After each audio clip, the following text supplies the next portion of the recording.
ગાલા paper 6 વિભાગ D નીચેના પ્રશ્નોના માગ્યા પ્રમાણે ગણતરી કરી જવાબ આપો। પ્રશ્ન 35 થી 39 પ્રત્યેકના 4 ગુણ છે। પ્રશ્ન 35 પાયથાગોરસનું પ્રમેય લખો અને સાબિત કરો અથવા થેલ્સનો પ્રમેય લખો અને સાબિત કરો। આ બંને પ્રમેય તમારે મોઢે કરીને લખીને તૈયાર કરવાના છે। દાખલા નંબર 36 નીચે આપેલા 165 અવલોકનો ધરાવતા આવૃત્તિ વિતરણનો બહુલક 34.5 છે। વર્ગ 5 થી 14 ની આવૃત્તિ 5, 14 થી 23 ની 11, 23 થી 32 ની a, 32 થી 41 ની 53, 41 થી 50 ની b, 50 થી 59 ની 16 અને 59 થી 68 ની 10। તો ખૂટતી આવૃત્તિઓ a અને b શોધો।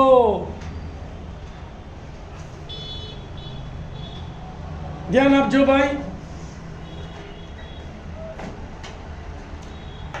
શું કરવાનું છે જુઓ ભાઈ, વર્ગ અને આવૃત્તિ આપી દીધી છે। તો સિગ્મા fi ટોટલ અવલોકનો કેટલા આપેલા છે 165। તો સરવાળો કરો 5 5 + 11 + a + 53 + b + 16 + 10 બરાબર 165। તો 5 ને 1 6, 6 ને 3 9, 9 ને 6 15, 15 નો પાછળો વધી પડી 1, 1 ને 1 2, 2 ને 5 7, 7 ને 1 8 ને 1 9 એટલે 95। તો 1 + b + 95 બરાબર 165 પ્લસ 95 સામે ગયા તો માઈનસ, તો માટે a + b બરાબર 165 માઈનસ 95। 5 માંથી 5 ગયા તો 0, 6 માંથી 9 ના જાય, 1 ઉપર 10 એટલે 0, 6 ઉપર 16, 16 માંથી 9 જાય તો 7। તો પહેલું સમીકરણ શું આવ્યું બોલો, a b બરાબર 70। હવે બહુલક આપેલો છે આપણને કેટલો છે 34.5 છે। તો 34.5 શેમાં આવે છે 32 થી 41 માં। તો જે વર્ગ 32 થી 41 માં આવે છે તો માટે બહુલકનો વર્ગ કયો આવશે બોલો 32 થી 41। આ બહુલકનો વર્ગ આવ્યો તો આ 32 તમારો l બનશે, 53 f1 બનશે, a f0 બનશે અને b તમારો f2 બનશે। તો માટે l બરાબર બહુલકના વર્ગની અધસીમા કેટલી છે 32, f1 બરાબર બહુલકના વર્ગની આવૃત્તિ કેટલી છે 53, f0 તો બહુલકના વર્ગના આગળના વર્ગની આવૃત્તિ કેટલી છે a, પછી f2 બહુલકના વર્ગની પછીના વર્ગની આવૃત્તિ કેટલી છે b અને વર્ગ લંબાઈ કેટલો ડિફરન્સ છે 9 9 નો, h બરાબર 9। સૂત્ર લખીશું હવે, બહુલક z બરાબર l plus f1 minus f0 છેદમાં 2f1 minus f0 minus f2 ગુણ્યા h। કિંમતો મૂકો ચલો, z ની કિંમત કેટલી છે 34.5 બરાબર ના બરાબર, l ની કિંમત કેટલી છે 32 વત્તા ના વત્તા, f1 કેટલો છે 53 માઈનસ f0 કેટલો છે a છેદમાં 2 ગુણ્યા f1 તો 2 ગુણ્યા 53 માઈનસ f0 કેટલા છે a માઈનસ f2 કેટલા છે b તો માઈનસ a માઈનસ b અને ગુણ્યા h બરાબર કેટલા 9। હવે 32 ને સામે લઈ જઈએ તો સામે જાય તો માઈનસ, તો અહીંયા શું લખાય 34.5 ઓછા 32, 34.5 ઓછા 32 બરાબર 53 માઈનસ a એમના એમ 2 ગુણ્યા 53 તો 3 દુ 6 અને 2 પંચા 10 એટલે 106। અહીંયા હું માઈનસ કોમન કાઢું તો અંદરની નિશાની બદલી જાય a + b અને ગુણ્યા 9 ના ગુણ્યા 9। પછીના સ્ટેપમાં આ બેની બાદબાકી કરવાની અને a + b ની કિંમત મૂકવાની, બાકી બધું એમનું। તો 34.5 માંથી 32 ગયા તો કેટલા વધ્યા 2.5 બરાબર ના બરાબર, 53 માઈનસ m 53 માઈનસ a એમના એમ 106 એમના એમ માઈનસ a + b ની કિંમત કેટલી છે 70। તો a + b ની જગ્યાએ માઈનસ કેટલા લખ્યા 70 અને ગુણ્યા 9 ના 9, કારણમાં પરિણામ નંબર 1 પાકી। હવે 106 માંથી 70 બાદ કરીએ છીએ, બાકી બધું એમનું એમ। તો 2.5 ના 2.5 બરાબર ના બરાબર, 53 ઓછા a ના 53 ઓછા a, 106 માંથી 70 ગયા કેટલા વધ્યા 36 અને ગુણ્યા 9, 9 એકા 9 ને 9 ચોક 36 એટલે અહીંયા કેટલા આયા 4, 4 ભાગાકારમાં સામે જાય તો 2.5 ગુણ્યા 4 એટલે 25 ચોક 100 અને 1 પોઈન્ટ કાપી એટલે 10.0 એટલે કેટલો જવાબ આવશે 10। તો 10 બરાબર 53 માઈનસ a માઈનસ એ આ બાજુ આવે તો પ્લસ, વત્તા 10 સામે જાય તો માટે શું લખાશે? a બરાબર 53 - 10, તો માટે a બરાબર 43. પેલો આન્સર આવી ગયો. હવે a ની કિંમત સમીકરણ 1 માં મૂકતા a + b ની બરાબર 70 માં તમારે એની જગ્યાએ કેટલા મૂકવાના? 43 + b બરાબર 70. વત્તા 43 સામે જાય તો શું થાય? માઈનસ. તો શું લખાય અહીંયા? 70 - 43. તો માટે b બરાબર 70 - 43. બાદબાકી કરો. 0 માંથી 3 જાય? ના જાય. 7 ઉપર 10 કો લીધો એટલે 7 ઉપર 6 અને 0 છે એટલે અહીંયા 10. 10 માંથી 3 ગયા તો 7 અને 6 માંથી 4 ગયા તો 2. તો માટે b બરાબર 27. દાખલા નંબર 37. 7.6 સેન્ટીમીટર લંબાઈનો રેખાખંડ દોરી તેનું 5/8 ગુણોત્તરમાં વિભાજન કરો. બંને ભાગ માપો અને રચનાના મુદ્દા લખો. ધ્યાન આપજો ભાઈ. તમારે 5/8 પહેલા લઈ લઈએ. 1 2 3 4 5 6 અને 7.6. 7.6 ના માપનો એક રેખાખંડ દોરી કાઢીશું ભાઈ આપણે. AB અને b કેટલા સેન્ટીમીટર? 7.6 સેન્ટીમીટર. પહેલા લખો પક્ષમાં શું લખવાનું બોલો? AB બરાબર 7.6 સેન્ટીમીટર આપેલ છે. તૃતીય તેનું 5/8 ના ગુણોત્તરમાં વિભાજન કરો. પહેલો મુદ્દો 7.6 સેન્ટીમીટર ના માપનો રેખાખંડ AB દોરો. બીજો મુદ્દો વાંચીશું કે લઘુકોણો BAX એકરૂપ ABY બને તેવા બે ભિન્ન કિરણ AX અને BY રેખાખંડ AB ના જુદા જુદા અડધમાં રચો. કેવી રીતે રચવાના? અહીંયા ધ્યાન આપજો ભાઈ. એને કેન્દ્ર લેવાનું. કોઈ પણ ત્રિજ્યાનું અર્ધવર્તુળ AB રેખાખંડને છેદતું અર્ધવર્તુળ ચાપ રચવાનું.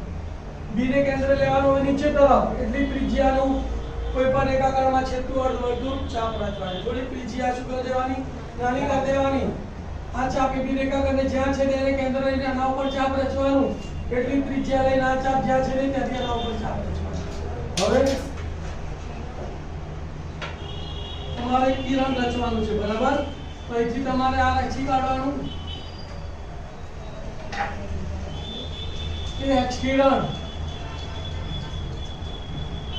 અહીંયા તમે રચી કાઢવાનું. આ DY કિરણ. ચલાઈ ગયો. ચલો હવે બીજો મુદ્દો. 5/8 છે એટલે અહીંયા 5 ભાગ કરવાના અને અહીંયા 8 ભાગ કરવાના. શું લઈશું?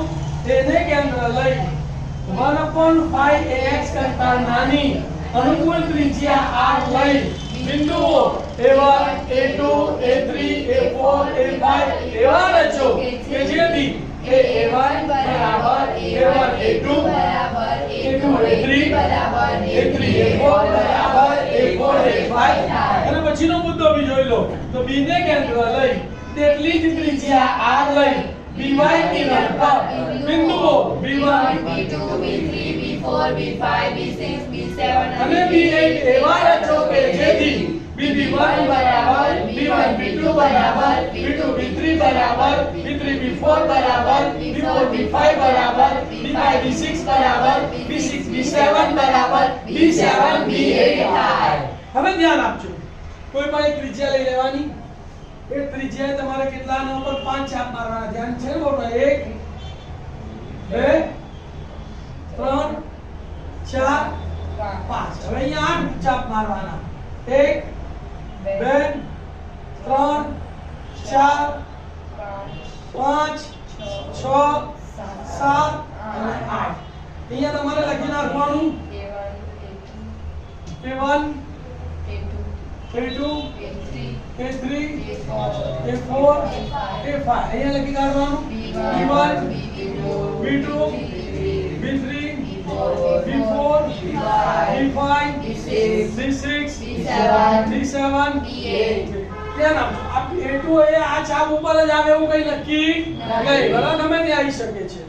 ખ્યાલ આવી ગયો? હવે એના પછીનો મુદ્દો શું છે? રેખાખંડ A5 B8 રચો જે AB રેખાખંડને P માં છેદે. તો તમારે આ રચી કાઢવાનું અને અહીંયા આવ્યો તમને માપવાનું કીધું છે બરાબર. એપી અને પીબી નું માપ કેટલું છે જોઈ લઈએ આપણે. હવે આપણે એપી અને પીબી નું માપીશું. એપી કેટલા છે બોલો બોલો. એપી બરાબર 2.9 સેન્ટીમીટર અને પીબી માપવાનું તમારે કેટલું થશે બોલો. 4.7 પીબી બરાબર 4.7 સેન્ટીમીટર લખી કાઢો. દાખલા નંબર અથવા 37 8 સેન્ટીમીટર લંબાઈનો રેખાખંડ AB દોરો. એને કેન્દ્ર લઈ 4 સેન્ટીમીટર ત્રિજ્યાવાળું એક વર્તુળ દોરો. બીને કેન્દ્ર લઈ બીજું 3 સેન્ટીમીટર ત્રિજ્યાવાળું વર્તુળ દોરો. પ્રત્યેક વર્તુળને બીજા વર્તુળના કેન્દ્રમાંથી સ્પર્શક દોરો અને રચનાના મુદ્દા લખો. ધ્યાન આપજો ભાઈ. પક્ષમાં શું કીધેલું છે આપણને. AB બરાબર 8 સેન્ટીમીટર આપેલો છે. વર્તુળ A કેન્દ્ર 4 સેન્ટીમીટર ત્રિજ્યા અને વર્તુળ B કેન્દ્ર 3 સેન્ટીમીટર ત્રિજ્યા આપેલી છે. કૃત્ય શું કરવાનું છે. પ્રત્યેક વર્તુળને બીજા વર્તુળના કેન્દ્રમાંથી સ્પર્શક દોરો. પહેલો મુદ્દો 8 સેન્ટીમીટરના માપનો રેખાખંડ AB તથા વર્તુળ A કેન્દ્ર લઈ 4 સેન્ટીમીટર ત્રિજ્યા અને વર્તુળ B કેન્દ્ર લઈ 3 સેન્ટીમીટર ત્રિજ્યા દોરો. તો પહેલા આપણે 8 2 3 4 5 6 7 અને 8 બરાબર 8 સેન્ટીમીટરનો એક રેખાખંડ દોરી કાઢીએ. ધ્યાન આપો. અને શું નામ આપીશું આપણે AB.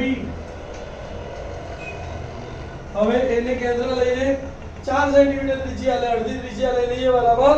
તો એને કેન્દ્ર લઈને 4 સેન્ટીમીટર ત્રિજ્યાનું આપણે એક વર્તુળ રચી કાઢીશું.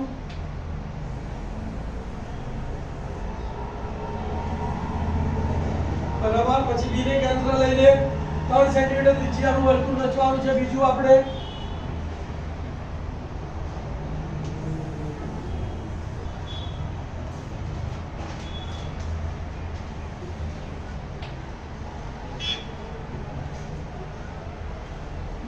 લઈ ગયો. શું કર્યું પહેલા 8 સેન્ટીમીટરના માપનો રેખાખંડ AB દોર્યો. એને કેન્દ્ર લઈ 4 સેન્ટીમીટર ત્રિજ્યાનું વર્તુળ રચ્યું. B ને કેન્દ્ર લઈ 3 સેન્ટીમીટર ત્રિજ્યાનું વર્તુળ રચ્યું. જ્યારે બી સ્પર્શકો દોરવાના હોય ત્યારે આપેલા રેખાખંડનો શું રચવો પડે. લંબ દ્વિભાજક અને તેનું મધ્યબિંદુ મેળવવું પડે. તો બીજો મુદ્દો રેખાખંડ AB નો લંબ દ્વિભાજક રચી તેનું મધ્ય બિંદુ M મેળવો. લંબ દ્વિભાજકની રચના આપણને આવડે છે. અડધા કરતા વધારે ત્રિજ્યા લેવાની બરાબર અને એ ઉપરથી એક ચાપ મારીશું. એટલી ત્રિજ્યા લઈને ઉપર નીચે એથી ચાપ મારી દીધો. હવે એટલી ત્રિજ્યા લઈને B બિંદુ ઉપર આવવાનું તમારે અને B બિંદુને કેન્દ્ર લઈને એના ઉપર તમારે ચાપ મારવાના બરાબર. અને બંને ચાપ છેદે એમાંથી તમારે પસાર થતી એક રેખા દોરી કાઢવાની જે બિલકુલ અહીંયા આવશે. આ તમારું બિંદુ M બરાબર. તો બીજો મુદ્દો શું આવ્યો બોલો. રેખાખંડ AB નો લંબ દ્વિભાજક રચી તેનું મધ્ય બિંદુ M. લંબ દ્વિભાજક રચવા માટે શું કરવાનું બોલો. અડધા કરતા વધારે ત્રિજ્યા લેવાની. એને કેન્દ્ર લઈ ઉપર નીચે ચાપ મારવાનો. એટલી ત્રિજ્યા લઈ B ને કેન્દ્ર લઈ ઉપર નીચે ચાપ મારવાનો અને બંનેમાંથી પસાર થતી એક રેખા દોરવાની. જ્યાં છે પસાર ત્યારે બિંદુ M આપવાનું. પછીનો મુદ્દો વર્તુળ M ને કેન્દ્ર લઈ M એ ત્રિજ્યા લો અથવા M ની ત્રિજ્યા લો નું વર્તુળ રચો. જે આ વર્તુળને છે આ વર્તુળનું નામ શું છે. એ કેન્દ્ર 4 સેન્ટીમીટર ત્રિજ્યા લે બે ભિન્ન બિંદુઓ P અને Q માં છેદે અને B કેન્દ્ર લઈ 3 સેન્ટીમીટર ત્રિજ્યાવાળા વર્તુળને R અને S માં છેદે. મુદ્દો જુઓ. વર્તુળ M ને કેન્દ્ર લઈ M જેટલી ત્રિજ્યા રચો. જે વર્તુળ A કેન્દ્ર 4 સેન્ટીમીટર ત્રિજ્યાને P અને Q માં તથા વર્તુળ B કેન્દ્ર લઈ 3 સેન્ટીમીટર ત્રિજ્યાને R અને S માં છેદે. ધ્યાન આપજો અહીંયા બિલકુલ. M ને તમારે કેન્દ્ર લેવાનું છે અને M જેટલી ત્રિજ્યા લેવાની છે અને તમારે એક વર્તુળ રચવાનું છે.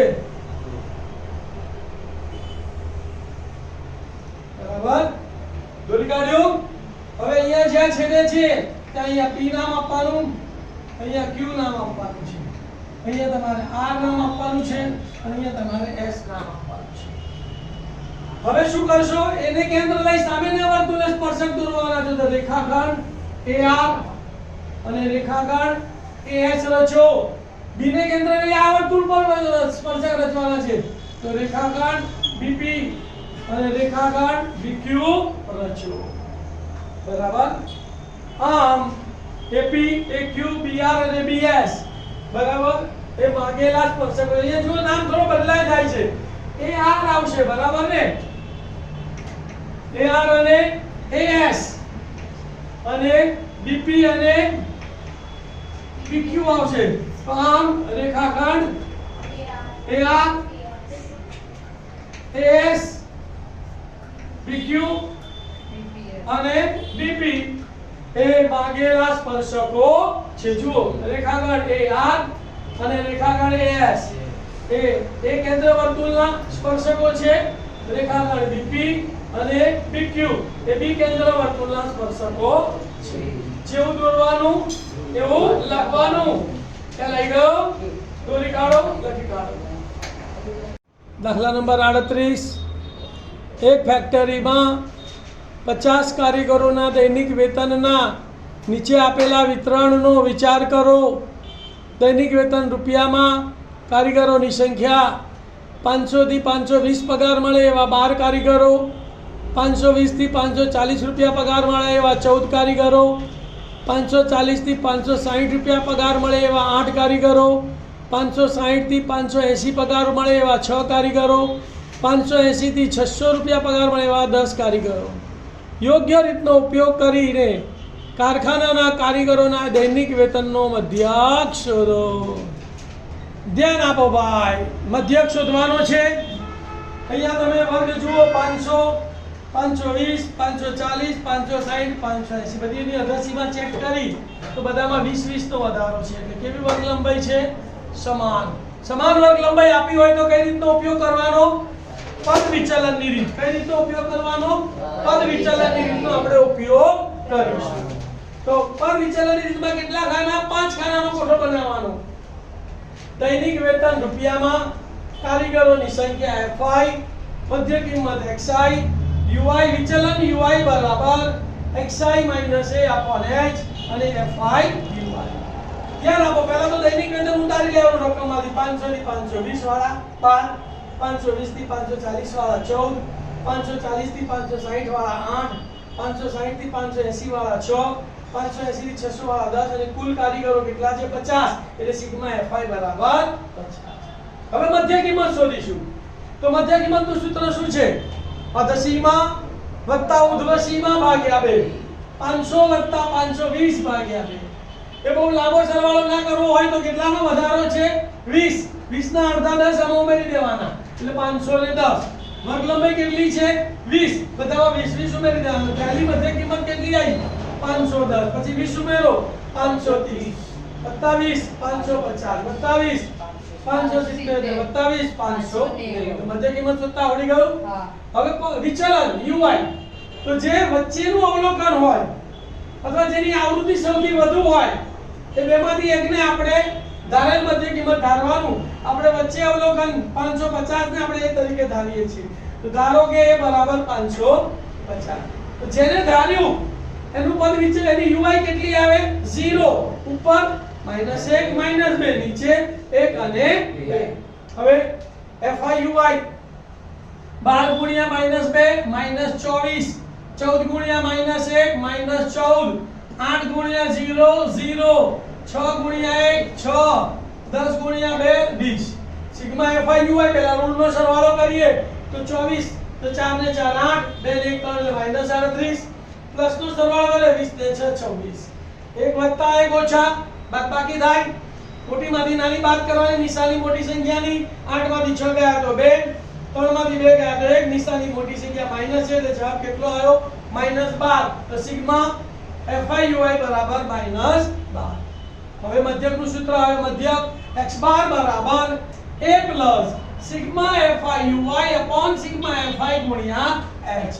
x બાર માટે x બાર બરાબર એની જગ્યાએ કેટલા લખીશું 550 વત્તાના વત્તા સિગ્મા fi ની જગ્યાએ કેટલા લખીશું -12 સિગ્મા fi ની જગ્યાએ કેટલા લખીશું છેદમાં 50 અને ગુણ્યા વર્ગ લંબાઈ h ની જગ્યાએ કેટલા લખીશું 20 બરાબર શૂન્ય ગઈ પછીના સ્ટેપમાં x બાર બરાબર 550 ના 550 પ્લસ માઈનસ 12 દુ 24 અને છેદમાં 5 24/5 શીખવાડું તમને 5 ચોક 20 24 માંથી 20 ગયા એટલે 4 વધ્યા હવે ભાગ ના ચાલે તો દશાંશ ચિહ્ન મૂકવાનું ઉપરથી ઉતારી 0 એટલે 40 5 8 40 40 ગયા 0 તો કેટલો જવાબ આવ્યો 4.8 તો અહીંયા એક દશાંશ ચિહ્ન છે તો 550 ને પણ એક દશાંશ ચિહ્નમાં ફેરવવાના તો માટે x બાર બરાબર 550.0 ઓછા 4.8 બાદબાકી શૂન્યમાંથી 8 જાય ના જાય તો દસકો લેવો પડે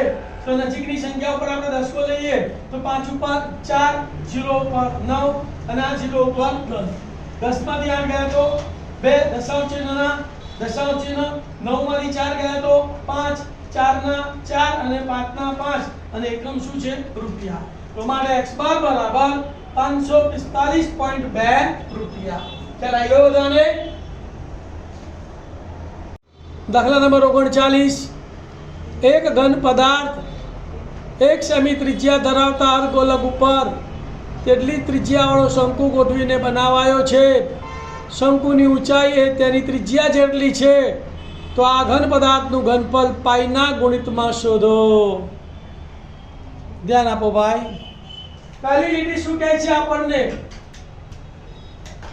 કે એક ઘન પદાર્થ 1 સેન્ટીમીટર ત્રિજ્યા ધરાવતા અર્ધગોલક ઉપર તેટલી જ ત્રિજ્યાવાળો શંકુ ગોઠવીને બનાવેલો છે તો અર્ધગોલક જેની ત્રિજ્યા 1 સેન્ટીમીટર એના ઉપર આ શંકુની ત્રિજ્યા પણ 1 સેન્ટીમીટર તો આના પરથી કેટલી માહિતી મળશે અહીં અર્ધગોલકની ત્રિજ્યા અર્ધગોલકને આપણે કેપિટલ R કહીએ તો કેપિટલ R બરાબર 1 સેન્ટીમીટર અને શંકુની ત્રિજ્યાને સ્મોલ r કહીએ તો સ્મોલ r બરાબર 1 સેન્ટીમીટર પછી આપણે કે શંકુની ઊંચાઈ તેની ત્રિજ્યા જેટલી છે તો ત્રિજ્યા 1 છે તો માટે શંકુની ઊંચાઈ h બરાબર 1 સેન્ટીમીટર બધા નામ મળી ગયા હવે આપણે સૂત્રો આવડવા જોઈએ શંકુના ઘનફળનું સૂત્ર શું છે 1/3 પાઈ r સ્ક્વેર h અને અર્ધગોલકના ઘનફળનું સૂત્ર શું છે બોલો 2/3 પાઈ r નો ઘન આમાં એકલો r જોઈએ આમાં r અને h જોઈએ બધામાં પડી ગયા તો સીધું સૂત્ર કે ઘન પદાર્થનું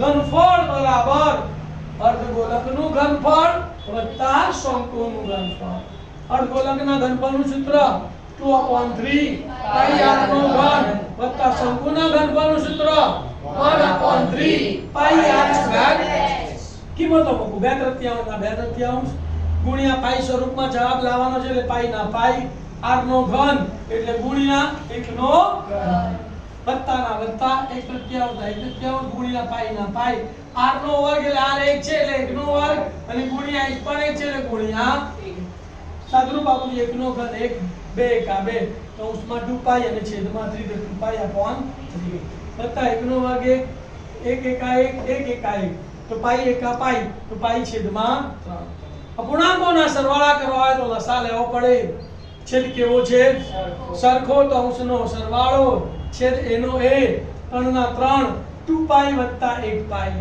2 બટાકા વત્તા 1 બટાકા કેટલા બટાકા થાય 3 બટાકા થાય તો 2 પાઈ વત્તા 1 પાઈ એટલે 3 પાઈ છેદમાં 3 3 ઉડી ગયા તો બચ્યું પાઈ તો બરાબર પાઈ ઘન સેન્ટીમીટર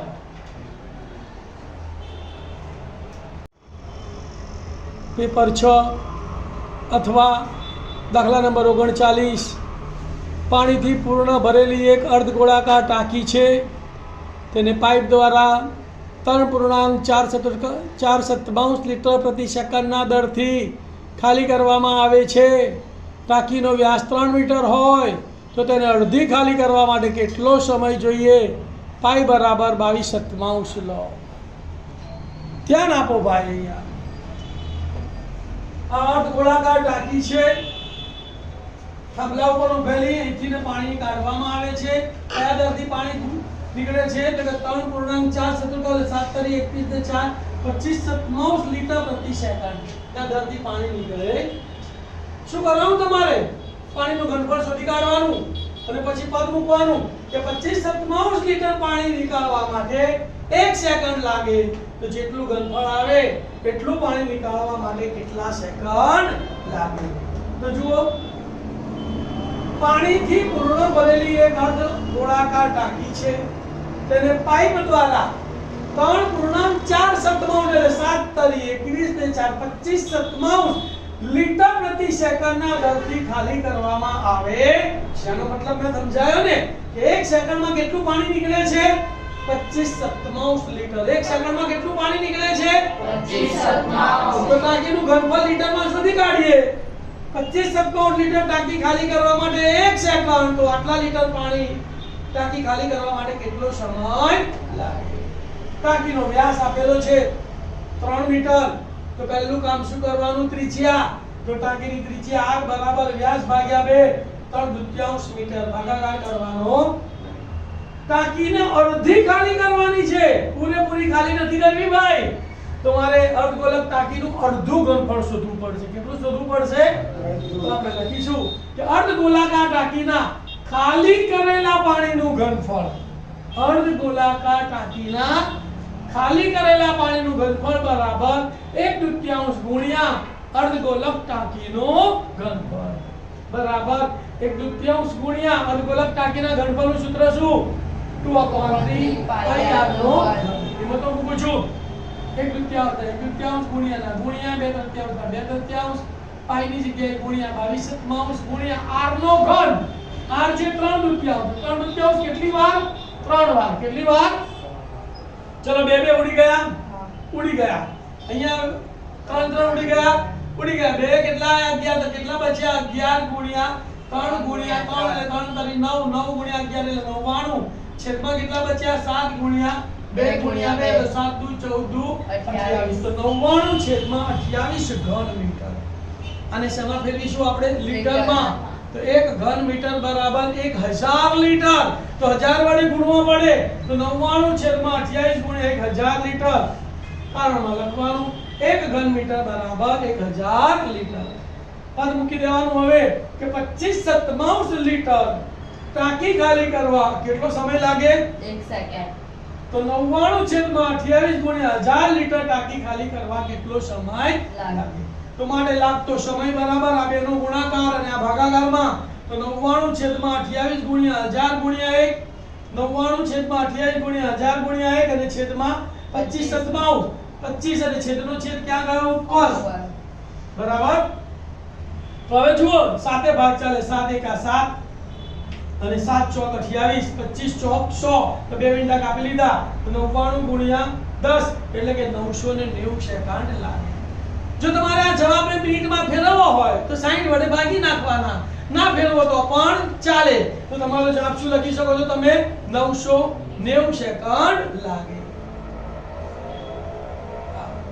વિદ્યાર્થી મિત્રો અને વાલી મિત્રો, અહીં આપણું ગાલા પેપર સેટના 6 પેપરો સંપૂર્ણ રીતે પૂરા થાય છે. હું આશા રાખું છું કે દરેક વિદ્યાર્થી આ પેપરો ધ્યાનથી ગણશે.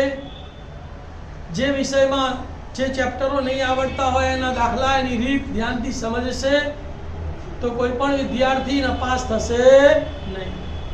જે વિદ્યાર્થીઓને ગણિત કાચું છે એ વિદ્યાર્થીઓ માટે એક વાત કરી દઉં તો તમારે સૌપ્રથમ તો પ્રમેય રચના તૈયાર કરી કાઢવાના છે. સંભાવનાના ચેપ્ટર સંપૂર્ણ તૈયાર કરવાનું છે. આંકડા શાસ્ત્રનું ચેપ્ટર તૈયાર કરી કાઢવાનું છે. અને સમાંતર શ્રેણી આટલા ચેપ્ટર તૈયાર કરી કાઢશો ને તો તમને કોઈ પણ વ્યક્તિ પાસ થતા રોકી શકશે નહીં અને ક્યારેય નપાસ થશો નહીં. થોડી ટિપ્સ આપી દઉં તમને પેપર કેવી રીતે લખવું વિદ્યાર્થી મિત્રો. તો દરેક સેક્શન તમારે નવા પાને લખવાનો છે. સેક્શન એ તમે શરૂ કર્યો, પહેલો 5મો અને 8મો દાખલો પહેલા લખવો છે તો પહેલો લખવાનો, પછી 5મો લખવાનો. તેને 5મો જ નંબર આપવાનો, બીજો નંબર આપવાનો નહીં. પ્રશ્નપત્રમાં જે નંબર આપ્યા હોય એ જ નંબર તમારે આપવાના. કોઈ પણ દાખલો તમને અઘરો લાગ્યો કે ભૂલી ગયા તો એના માટે તમારે બહુ વિચારીને સમય બગાડવાનો નહીં, 1 મિનિટથી વધારે વિચારવાનું નહીં, નંબર આપીને જેટલું આવડે એટલો ગણી નાખીને છોડીને આગળ વધવાનું. ઘણીવાર તમે શું કરો છો, અડધો દાખલો ભણ્યો હોય પછી તમને લાગે નથી આવડતું ને તમે ચોકડો મારો. તમને પેપર તપાસવાનું કોણે કીધું ભાઈ? હા, તમારે જાતે પેપર તપાસવાનું નથી. તમને જેટલો આવડ્યો એટલો દાખલો ગણ્યો હશે ને તો નિરીક્ષક તમને એનો 1 કે અડધો માર્ક આપશે, એટલે પેપર તમારે તપાસવાનું નથી. તો આ રીતે તમારે દરેક આખું પેપર પૂરું કરવાનું છે. જો તમને પ્રમેય રચના અને આંકડાશાસ્ત્ર અને સંભાવના પાક્કું આવડતું હોય ને તો તમારે પેપર લખવાની શરૂઆત સેક્શન ડી થી કરવાની છે. સેક્શન ડી પહેલા તમારે લખી નાખવાનું, ત્યાર પછી તમારે સેક્શન એ, સેક્શન બી અને સેક્શન સી માં જેટલું આવડે છે બધું લખી નાખવાનું. કોઈ દાખલો નથી આવડતો તો રકમ ઉપરથી જેટલા પોઈન્ટ ઉતારતા આવડે ને એટલા પોઈન્ટ ઉતારી દેવાના, સૂત્રો લખી નાખવાના, જેટલું આવડે એટલું ગણવાનું. તો તમને અડધો 1 નિરીક્ષક માર્ક આપશે. કંઈક લખ્યું હશે તો કંઈક મળશે.